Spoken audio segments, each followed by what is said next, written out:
माननीय प्रधानमंत्री जी, जिलों की नगरी भोपाल में आपका स्वागत है, वंदन है, अभिनंदन है। नमस्कार, मैं शिवम प्रेरणा, आप देख रहे हैं एक न्यूज 24। भारत के प्रधानमंत्री नरेंद्र मोदी आज भोपाल में संबोधन कर रहे थे। इस दरमियान उन्होंने यूसीसी के महत्व को बताया और कहा कि यूसीसी क्यों जरूरी है ये भी जानना जरूरी है और लोगों को अगर यूसीसी से कुछ फायदा होता है तो इसका होना बेहद जरूरी है। प्रधानमंत्री ने उदाहरण के माध्यम से समझाया कि अगर एक ही परिवार में 2 कानून हो तो परिवार चलाना मुश्किल हो जाता है। तो चलिए एक बार देखते हैं खबर को विस्तार से कि प्रधानमंत्री मोदी ने संबोधन के दौरान क्या कहा और उनके भाषण की कुछ अहम बातों पर भी गौर करेंगे कि उनके भाषण में क्या कुछ अहम रहा जिसे लोगों ने काफी पसंद भी किया। प्रधानमंत्री नरेंद्र मोदी ने मंगलवार को भोपाल में कहा कि 3 तलाक से इस्लाम का कोई संबंध नहीं है। इसकी वकालत करने वाले लोग वोट बैंक के भूखे हैं। यूनिफॉर्म सिविल कोड पर लोगों को ये लोग भड़काते हैं। एक घर 2 कानून से नहीं चल सकता। यूनिफॉर्म सिविल कोड पर बीजेपी भ्रम दूर करेगी और बिहार में विपक्षी दलों की बैठक पर कहा कि इन सभी दलों के घोटालों को मिला दिया जाए तो 20 लाख करोड़ के घोटाले की गारंटी है। प्रधानमंत्री भोपाल में मध्य प्रदेश, राजस्थान, छत्तीसगढ़ और तेलंगाना में इसी साल होने वाले विधानसभा और 2024 के लोकसभा चुनाव में प्रचार के लिए पार्टी कार्यकर्ताओं को प्रशिक्षित करने आए थे। उन्होंने मोतीलाल नेहरू स्टेडियम में मेरा बूथ सबसे मजबूत अभियान के तहत 543 लोकसभाओं के 10 लाख और मध्य प्रदेश के 64,100 बूथ के कार्यकर्ताओं को डिजिटली संबोधित किया।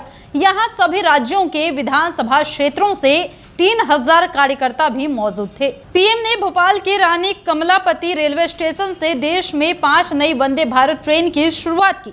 प्रधानमंत्री ने 1 घंटा 52 मिनट बीजेपी कार्यकर्ताओं को संबोधित किया। इनकी खास बात यही रही कि पहली बार उन्होंने भाजपा कार्यकर्ताओं द्वारा पूछे गए सवालों का विस्तार से जवाब देते हुए अपनी बात कही। पीएम के भाषण की प्रमुख बातें क्या थी, चलिए वो भी जानते हैं। पीएम मोदी ने कहा कि जो भी 3 तलाक के पक्ष में बात करते हैं, वकालत करते हैं, ये वोट बैंक के भूखे लोग हैं। मुस्लिम बेटियों के साथ बहुत बड़ा अन्याय कर रहे हैं। 3 तलाक से नुकसान का दायरा बड़ा है। आगे कहते हैं कि बहुत अरमानों से पिता अपनी बेटी को ससुराल भेजते हैं। 8-10 साल बाद बेटी वापस आती है तो उसका भाई, पिता सब उसकी चिंता में दुखी हो जाते हैं। 3 तलाक का इस्लाम से संबंध होता तो दुनिया के मुस्लिम बहुल्य देश इसे खत्म नहीं करते। मिस्र में 90% से ज्यादा सुन्नी मुस्लिम है। 80-90 साल पहले वहाँ 3 तलाक की प्रथा समाप्त हो चुकी है। अगर 3 तलाक इस्लाम का जरूरी अंग है तो Pakistan, Indonesia, Qatar, Jordan, Syria, Bangladesh में क्यों नहीं है? मुस्लिम बेटियों पर 3 तलाक का फंदा लटकाकर कुछ लोग उन पर हमेशा से अत्याचार करने की खुली छूट चाहते हैं। इसलिए मेरी मुस्लिम बहनें, बेटियां भाजपा और मोदी के साथ है। साथ ही कहते हैं कि आज हम देख रहे हैं कि यूनिफॉर्म सिविल कोड के नाम पर भड़काने का काम हो रहा है। एक घर में परिवार के सदस्य के लिए एक कानून हो, परिवार के एक दूसरे सदस्य के लिए दूसरा कानून हो तो क्या वो घर ठीक से चल पाएगा? फिर ऐसी दोहरी व्यवस्था से देश कैसे चल पाएगा? भारत के संविधान में भी नागरिकों के समान अधिकार की बात कही गई है।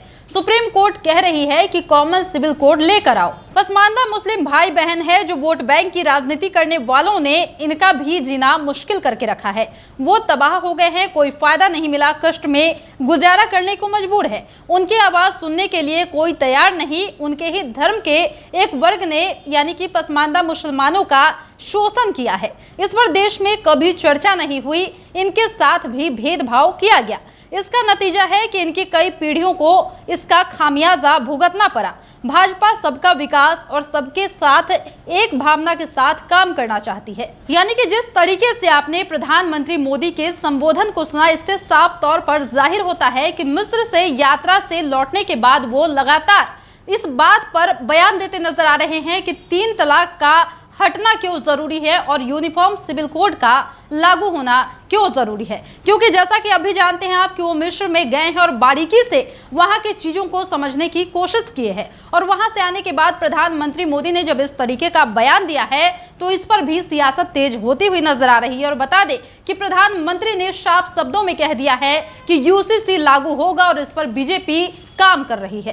फिलहाल इस वक्त की खबर में इतना ही। और भी ऐसे ही तमाम वीडियो अपडेट्स के लिए बने रहिए हमारे साथ और देखते रहिए हमारा चैनल एक न्यूज़ 24। हमारे चैनल को लाइक कीजिए, सब्सक्राइब कीजिए, कमेंट कीजिए। हमारे वीडियोज पसंद आते हैं तो शेयर जरूर कीजिए। धन्यवाद।